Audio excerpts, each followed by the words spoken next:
Genesis HMAS Deconstruction Engine online. Welcome to The Explainer. Today we're unpacking a genuinely wild forensic case study straight from the escape feed, looking specifically at the 2026 Brazilian electoral contracts. We're going to break down a concept known as the volumetric illusion, and honestly, we're going to see just how easily digital prediction platforms can be manipulated. Let's get right into it. So here is the $1,000,000, or well, actually the $20,000 question. Can a massive national political narrative really be bought for just 20,000 bucks?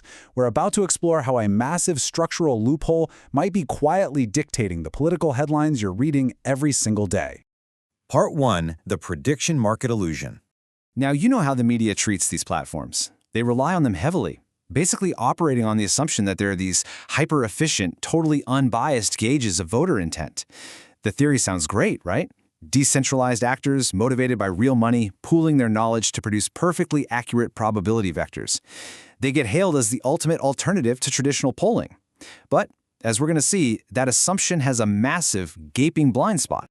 If you log on to Polymarket right now to check the 2026 Brazilian election contracts, you are greeted by this absolutely massive number, over $3.5 million in cumulative volume. And that acts as a super powerful psychological anchor. You see a number that big and you naturally think, wow, okay, this market has a ton of financial backing. These odds must be bulletproof. But here's the reality hiding right beneath that flashy number. If you check the active, resting depth, meaning the actual money sitting on the order book at this very second, ready to absorb trades, it's only about $1,000, literally $1,000. That $3.5 million is just cumulative volume that's been rotated over many, many months.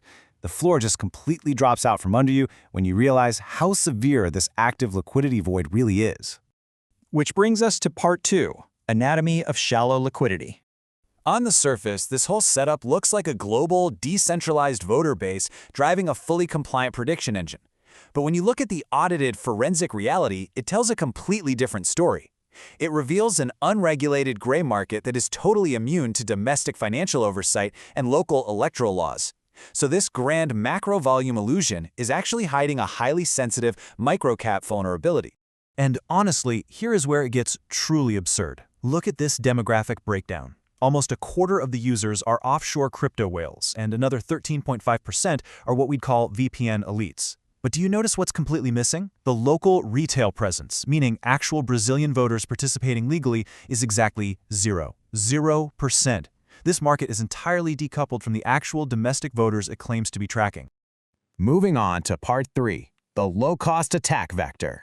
Because of that massive liquidity void we just talked about, a surprisingly tiny amount of money, we're talking just $20,000 to $50,000, is mathematically enough to just completely clear out the order book.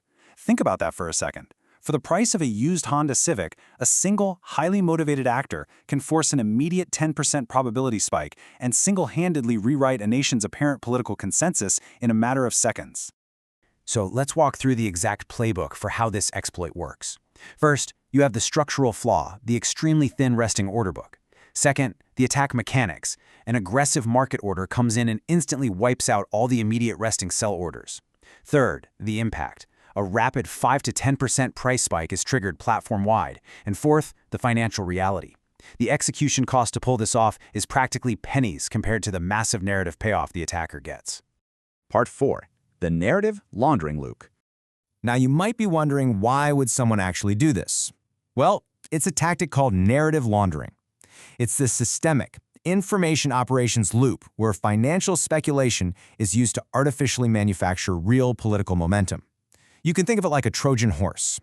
It essentially smuggles paid political advertising straight into the mainstream news cycle, completely disguised as organic financial data, bypassing all the usual election engineering regulations.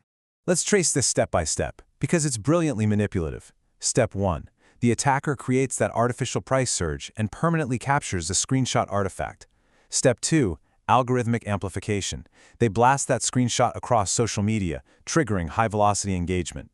Step 3. Media convergence. News outlets see this viral trend, they scrape the odds, and report it as organic market sentiment. And finally, Step 4. Regulatory arbitrage, totally bypassing traditional polling transparency laws. So every time you see a breathless headline about a candidate surging in the prediction markets, there's a good chance you're watching this exact four-step loop, manufactured entirely out of thin air. Finally, Part 5, Rethinking Market Sentiment. We absolutely have to separate the illusion from the reality here. On one side, you have market intent. Price changes inside these super thin prediction books really just indicate capital concentration and systemic vulnerability, not actual human opinion. On the other side, you have voter intent, which relies on genuine reflections of public opinion from real domestic voters. Treating these easily manipulated financial odds as true public sentiment, it's conceptually flawed. It's basically falling for a cheap PR stunt. Because at the end of the day, this whole ecosystem acts as an unverified adversarial sandbox that is totally isolated from real-world electoral conditions. True user identities and geographic locations remain completely hidden. Funding origins are masked behind pseudonymous crypto wallets and VPN infrastructure. The only data we can really extract is severely limited to wallet addresses, USDC balances, and timestamps. It is entirely immune to proper oversight. Which leaves us with this final, incredibly vital question. When we read the latest election odds flashing across our news feeds, are we really trusting an efficient market? Or are we just witnessing the cheapest narrative laundering scheme in modern politics? Next time you see a candidate randomly surging in a digital prediction market, remember the volumetric illusion.